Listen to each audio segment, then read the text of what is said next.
बिस्मिल्लाहिर्रहमानिर्रहीम। अस्सलाम वालेकुम जनाब। स्टोरीज़ मैंने 5 शेयर करनी है। जनरल रहील शरीफ जो कि 41 मुल्कों की फ़ौज के सरबराह हैं और फ़लस्तीन इसराइल तनाज़ा, अब इस बारे में एक बड़ी रत जगाई किस्म की ख़बर है, बहुत बड़ी ब्रेकिंग न्यूज़ है। और कब्रिस्तान में हम देख रहे हैं कि एक आध दिन से कोई वीडियोस भी, कुछ फ़ोटोज़ भी इस तरह की रेड कारपेट की आ रही हैं। कब्रिस्तान में रेड कारपेट बिछाया गया है। इस पर बहुत सोशल मीडिया पर एक बैकलैश आया है, इस पर ही बात करेंगे। अरशद शरीफ को किसने मरवाया, एक ऐसे इंसान का स्टेटमेंट आया, आप हैरान रह जाएंगे वो स्टेटमेंट सुन के। ये इस पर बात करनी है। और फवाद चौधरी और असद कैसर को गिरफ्तार क्यों किया गया, क्यों किया गया, ठीक है ना, इस क्यों पे जोर है, इस पे बात करनी है। अख्तर मेंगल का एक स्टेटमेंट आया और फिर उसके बाद मौजूदा निगरान वज़ीर आज़म का एक उससे भी सख्त स्टेटमेंट आया, अनवारुल हक काकड़ का। ये क्या चक्कर है, क्या मामला क्या है, इस पर भी बात करनी है। लेकिन सबसे पहले आप चैनल सब्सक्राइब कीजिए, जो घंटी का निशान है उसे प्रेस कीजिए ताकि हर नई आने वाली वीडियो आप तक पहुंचती रहे। 10 तारीख़ तक इंशाअल्लाह गज़ा के मज़लूमीन के लिए पहली खेप के लिए आपसे वो इमदाद और जो भी सूरत हाल है, उसके बाद हम दूसरी खेप के लिए तैयारी करेंगे। और हमारे वाटर प्रोजेक्ट्स चल रहे हैं, प्यासी इंसानियत को पानी पिलाने के लिए, अपने मरहुमीन के सवाब के लिए, उसमें भी हिस्सा लीजिए। आ जाइए ना। सबसे पहले तो मैं अरशद शरीफ साहब वाले मामले पर आता हूँ। ये स्टेटमेंट सुन के मुझे बड़ी हैरत हुई है। वैसे आपको भी डेफिनेटली हैरत हुई होगी और हैरत ही होगी। ये स्टेटमेंट आप सुने, इसमें इतनी क्लैरिटी है, उसके बाद मेरा, और ये मालूमात की बुनियाद पर कहा जा रहा है। ये आप ज़रा सुन लीजिए, फिर मैं आपको बताता हूँ ये कौन साहब है। और ये सॉफ्टवेयर इसलिए अपडेट नहीं हो सकता क्योंकि ये पाकिस्तान में है नहीं इस वक्त।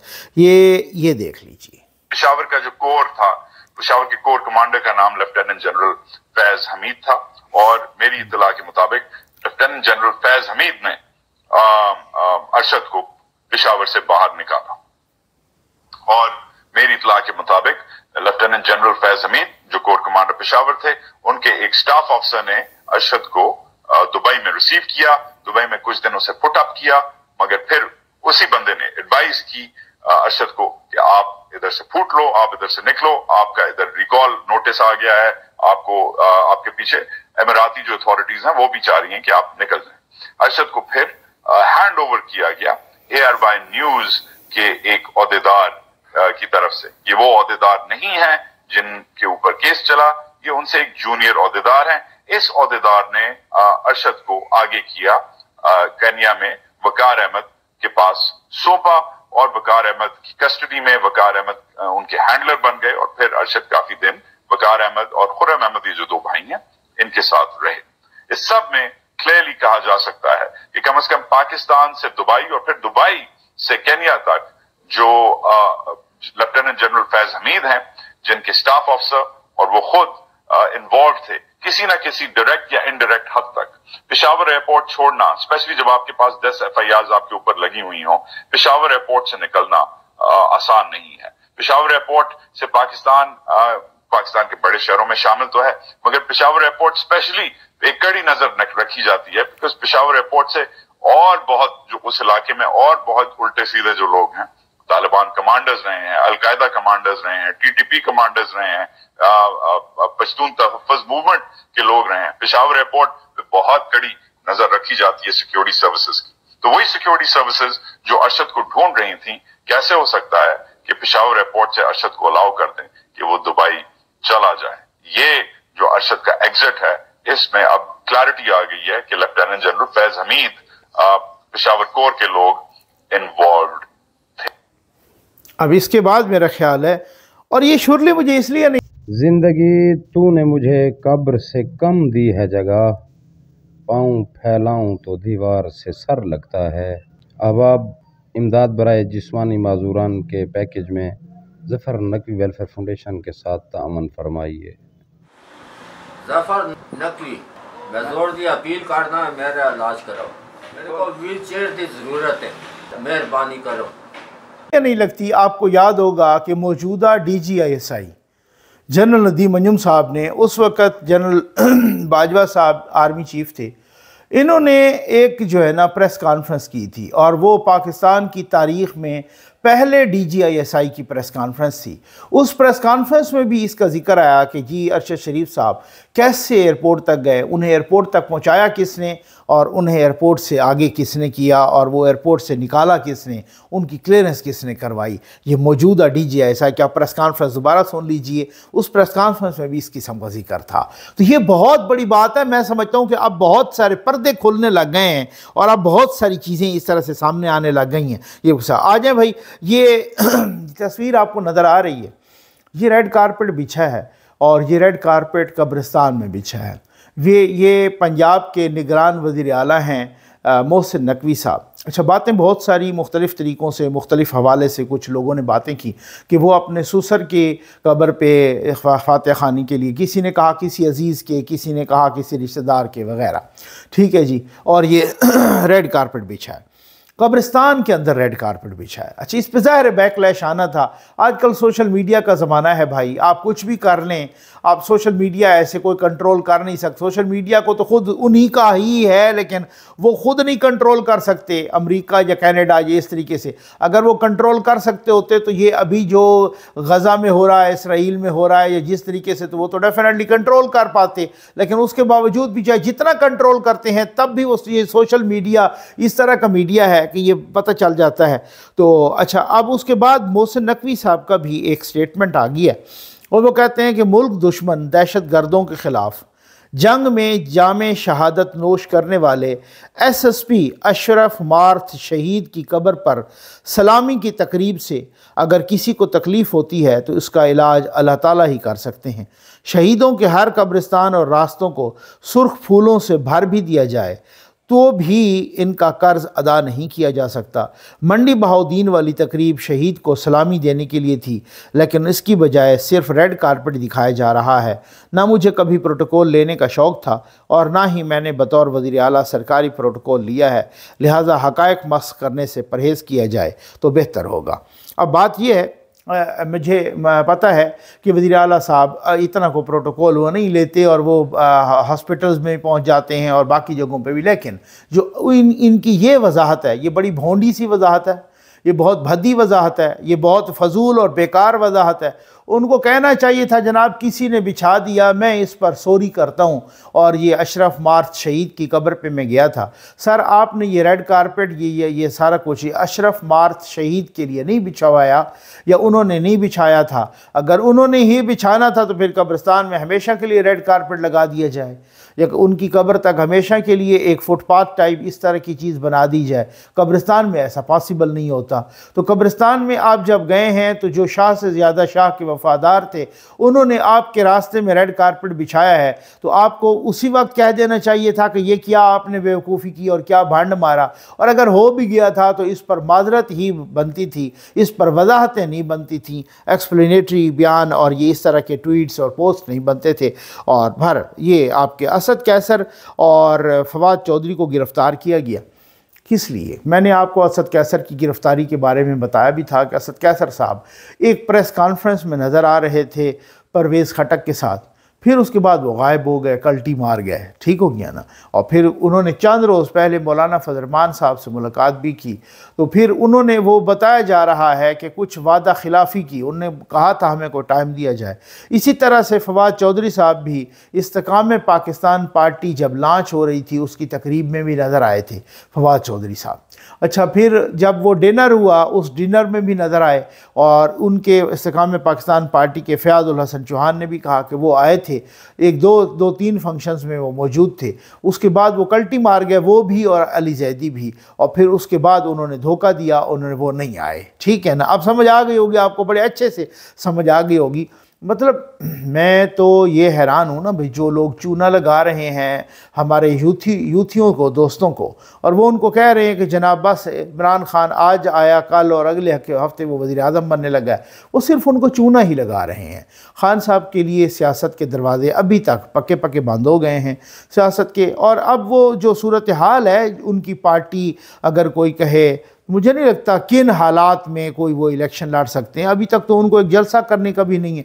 ना उनके साथ कोई एक इलेक्टेबल रहा है, कोई भी नहीं। यहाँ पे बरादरीज़म ही होता है, यहाँ पे बहुत कुछ होता है, सिर्फ को मकबूलियत वाली बात नहीं होती, यहाँ पे बहुत सारी चीज़ें होती हैं इसी तरीके से। तो वो ऐसे आसान बात नहीं है, क्योंकि उन्होंने अपने पैर पर आप ही कुल्हाड़ी मारी है, और वो खान साहब भी और उनकी पार्टी भी। तो ये बहुत ज़्यादा एक इस तरह की सूरत हाल है। तो अब फवाद चौधरी साहब हो सकता है बहुत जल्दी फिर इस्तेकाम पार्टी के प्लेटफॉर्म पे नज़र आएँ, और असद कैसर साहब हो सकता है जल्द ही परवेज़ खटक साहब की पार्टी के प्लेटफॉर्म पे नज़र आएँ।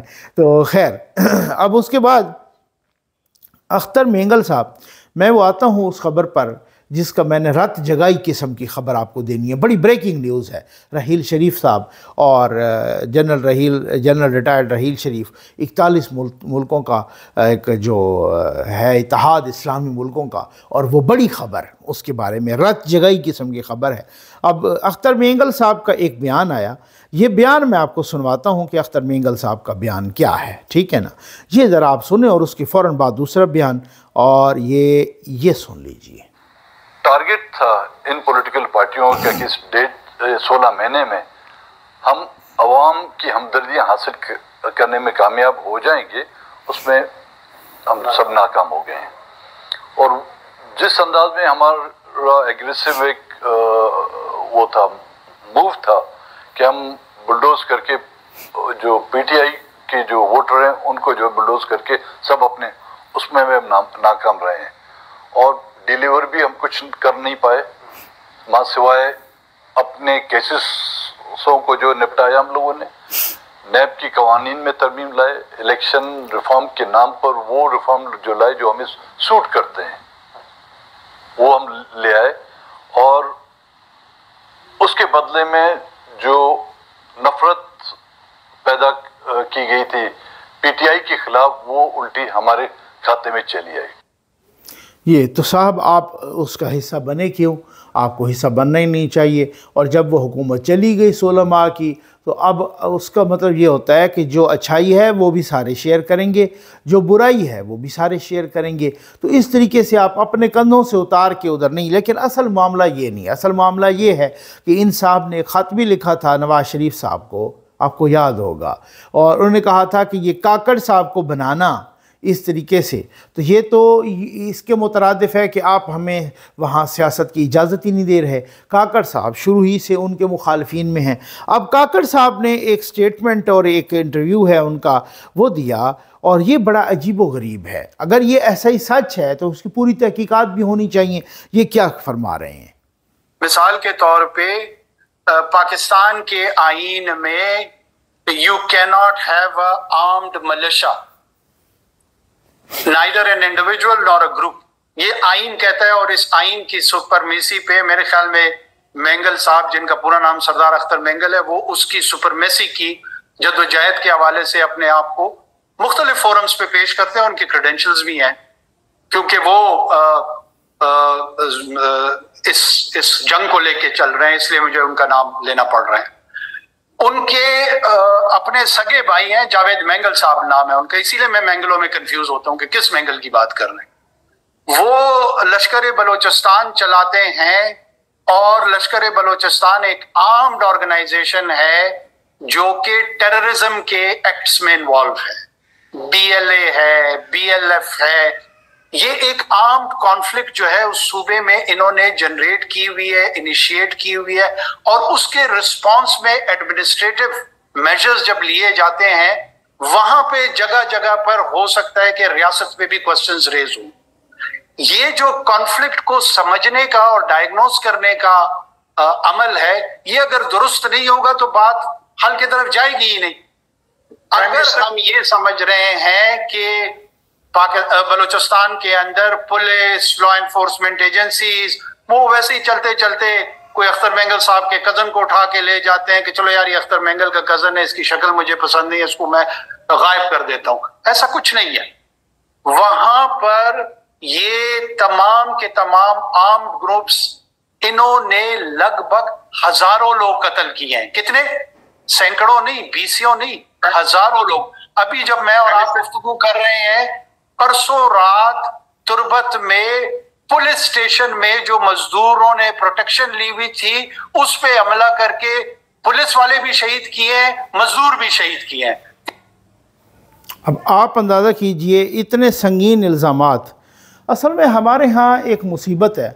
मैं ये नहीं कह रहा कि ये वज़ीर आज़म साहब गलत कह रहे हैं, लेकिन एक बात है हमारे यहाँ कि कोई ऐसी सूरत हाल होती है जिस पे हम ना पर्सनल स्कोर सेटल करते हैं एक दूसरे के ख़िलाफ़।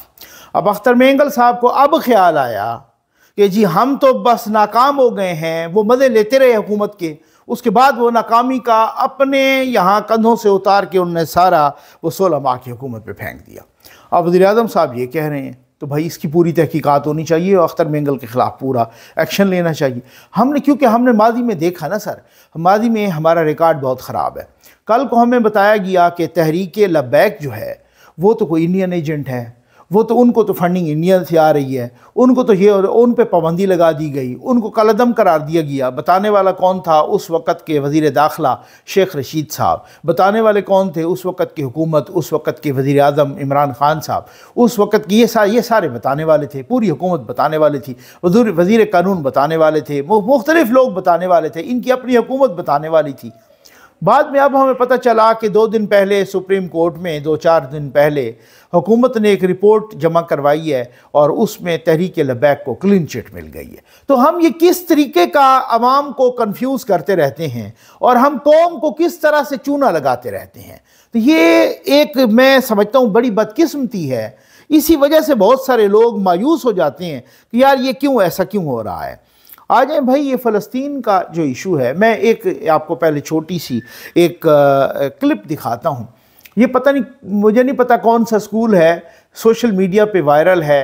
एक बच्चों का टैबलो हो रहा है और उस बच्चों के टैबलो में ये वो फ़लस्तीन की एक बहन या माँ एक मासूम बच्चे को या ज़ख्मी बच्चे को या बच्चे की लाश उठा के जाती है, एक एक की तरफ एक एक तवज्जो मौजूल कराना चाहती है। और हर मुल्क जो है ना वो पीठ अपना मुंह मोड़ लेता है, पीठ कर लेता है। तो ये एक बेहिसी की मिसाल है। उसके बाद कोई जो है ना दूसरा बच्चा या बच्ची उसका जो है ना वो चूड़ियाँ ले आते हैं और उनको दिखाते हैं, तो वो कहते हैं नहीं चूड़ियाँ मुझे नहीं, इनको पहनाओ। ये बहुत बड़ी, और वो बारी बारी जाके सबको चूड़ियाँ पहनाती है। और ये एक बहुत अच्छे तरीके से प्रेजेंट किया गया है मुस्लिम ममालिक की आलम इस्लाम की बेहिसी को। ये बिल्कुल ऐसे ही है। मैंने आपको जो ख़बर देनी थी और रात जगाई ख़बर मैं उसको क्यों कह रहा हूँ, उसको रात जगाई ख़बर इसलिए कह रहा हूँ कि मैंने एक ख्वाब देखा और मैंने देखा कि जनरल रहील शरीफ साहब बहुत ही कर्रो फ़र के साथ बहुत ही ज़बरदस्त किस्म की वर्दी पहन के अपनी फ़ौजियों वाली और 41 मुल्कों की जो फ़ौज है इस्लामी मुल्कों की वो उसके सरबराह हैं। सुना है वो 6 से 8 करोड़ उनको तनख्वाह भी मिल रही है और बहुत बड़े महान किस्म के वो जर्नैल थे, आर्मी चीफ़। यहाँ से जब वो हुआ तो उन्होंने धरने भी दिलवाए और कहा कि जी मुझे एक्सटेंशन दो। अगलों ने बहुत मुश्किल से जान छुड़वाई और सऊदी अरब में उनकी जॉब करवा के तो इस तरीके से जान छोड़ा। उन्होंने कहा मियाँ हमारी जान तो छोड़ो, अब वहाँ जाओ। तो फिर उसके बाद उनको वो किया और वो वहाँ वज़ीर आज़म उस वक़्त के वज़ीर आज़म नवाज़ शरीफ के साथ 7 कुर्सी लगा के बैठते थे, बहुत ही महान थे। और वो वहाँ पर जो है ना वो उन्होंने वर्दी पहनी और वर्दी पहन के जनाब उन्होंने अंगड़ाई ली और उन्होंने कहा कि जी अब मैं नहीं छोड़ूंगा इसराइल को और 41 मुल्कों की फ़ौज के, और ये जनाब गने भी तैयार करो और हेलीकॉप्टर भी तैयार करो और जहाज़ भी तैयार करो। और घन गरज की जब बहुत ज़ोर की आवाज़ आई तब मेरी आँख खुल गई, ठीक है ना। और मैंने कहा यार मैं तो पता नहीं, मैं तो ये सोच रहा था, मैंने कहा रहील शरीफ को गैरत आ गई है, लेकिन वो मुझे फिर पता चला, मैंने कहा नहीं यार ये ख्वाब था। मैंने इस वजह से कहा है कि मैं रात जगाई किस्म की ब्रेकिंग न्यूज़ आपको देने लगा हूँ। यहाँ पे मुसीबत ये है, अमेरिका में 30, आज मैं देख रहा था 30 लाख लोग, अमेरिका में 30 लाख लोग जमा हुए हैं और उन 30 लाख लोगों ने मुजाहरा किया है।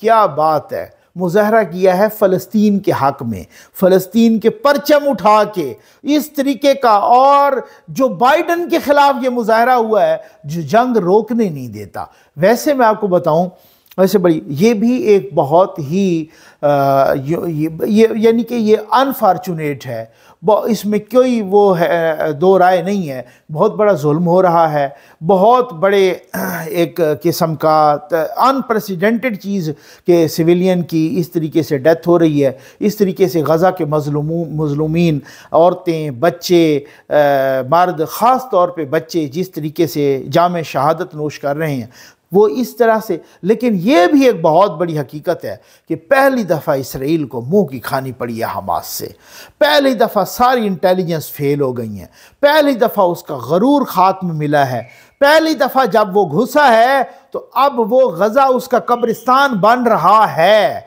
ये मैं कोई जज्बाती बुनियाद पे नहीं कह रहा, ये इंटरनेशनल मीडिया खबरें दे रहा है, ये इंटरनेशनल जो दिफाई तज्जियाकार हैं, इंटरनेशनल दिफाई तज्जियाकार वो कह रहे हैं, ये इसराइल के अपने दिफाई तज्जियाकार नेतन्याहू पर तनकीद के नश्तर चला रहे हैं कि देखो जी किस तरीके से अपनी फ़ौज के ख़िलाफ़ इसने वो किया और फ़ौज को फंसवा दिया है। अब वो कहते हैं कि हमें इस तरह की मज़ाहमत का सामना है और हमास वाले रोज़ाना नई वीडियोज़ इस तरह की वो कर रहे हैं, इस तरह का मज़ाहमत का सामना है, ऐसी गुरीला वार का सामना है कि वो हमें मार के चले जाते हैं और फिर सुरंगों में चले ये नो डाउट अस्करी महाज पे पहली दफ़ा उनको एक इसराइल को हमास ना को चने चबा रहा है, ये बिल्कुल इसमें किसी किस्म के। और हम हैं माशाल्लाह हमारी यूनिवर्सिटियों में डांस पार्टियां हो रही हैं, ये कॉमसेट्स यूनिवर्सिटी, इसमें मैं देख रहा था पिछले दिनों 2-3 दिन पहले कॉमसेट्स यूनिवर्सिटी, इसमें डांस पार्टियां हो रही हैं जी, क्या बात है। और ये अब डांस पार्टी ये वो कहते हैं ना जी हम ये अब वो जो कुरान और हदीस और जो सारा कुछ ये इस्लामी तारीख़ और अहदीस में कि जसद वाहिद की तरह है, ये वो जसद वाहिद है कि एक हिस्से की उम्मत मुसलमा जसद वाहिद की तरह है, ये वो जसद वाहिद है कि एक हिस्से को तकलीफ़ है, एक हिस्सा शहीद हो रहा है, एक हिस्से पे जख्म लग रहे हैं, एक हिस्से के बच्चे वो माएँ अपने बच्चों के जिस्मों पर नाम लिख रहे हैं कि कल शहीद हो तो हमें पता चले हमारा बच्चा कौन सा है, और दूसरा हिस्सा नाच रहा है। हाँ जी, ये जसद वाहिद है। ये इस पे आप यकीन कीजिए, इस पे रोना आए या इस पे हंसी आए, हम किस तरह का जसद वाहिद रह गए हैं कि एक हिस्सा कट कट के मर रहा है, एक हिस्से पे जुल्म हो रहा है, और दूसरा ये जसद वाहिद ऐसा हो सकता है कि मेरा ये हाथ को काटना शुरू कर दे और इधर से मैं दांत निकालना शुरू कर दूं, ऐसा हो सकता है? ज़रा सोचिए ना, ठीक है ना। जसद वाहिद की तो वो मिसाल मुझे एक शायर की एक शेर बहुत ही प्यारा सा शेर याद आ रहा है कि वो फिर जो है वो किसी शायर ने कहा था कि आपका किरदार जो ये वही जसद वाहिद की ही एक यूँ समझ लें मंजूम तर्जमा है कि आपका किरदार ऐसा होना चाहिए कि जैसे जिस्म में आँख का किरदार है, आपका किरदार मुआशरे में ऐसा होना चाहिए। और फिर कैसे आँख का किरदार कैसे, उसने कहा मुब्तलाए दर्द हो कोई उज़्व तो रोती है आँख, मुब्तलाए दर्द हो कोई उज़्व तो रोती है आँख, किस कदर हमदर्द सारे जिस्म की होती है आँख।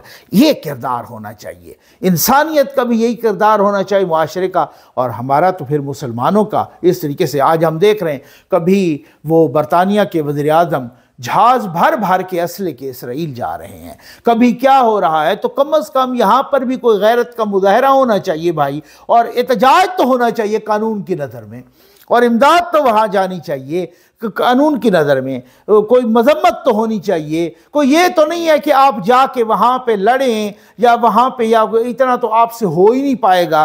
कम अज़ कम कोई बाइकाट, कम अज़ कम जिस तरीके से इसराइल के साथ तिजारत ख़त्म, इसराइल के साथ सफारती ताल्लुकात ख़त्म, कम अज़ कम ये तो हो सकता है। ये तो आपको कानून इजाज़त देता है, ये तो आपको इंटरनेशनल लॉ इजाज़त देता है, ये तो एहतजाज करने के तो ये इस तरीके के जो कानूनी और आईनी रास्ते हैं ये तो वो आपको इजाज़त देता है। लेकिन आप शायद आपकी आंखों पर पट्टी बंधी हुई है, आपकी आंखों पर इस तरीके की, अब मैं क्या कहूँ। उम्मीद है आपको वीडियो पसंद आई होगी। आपका बहुत बहुत शुक्रिया।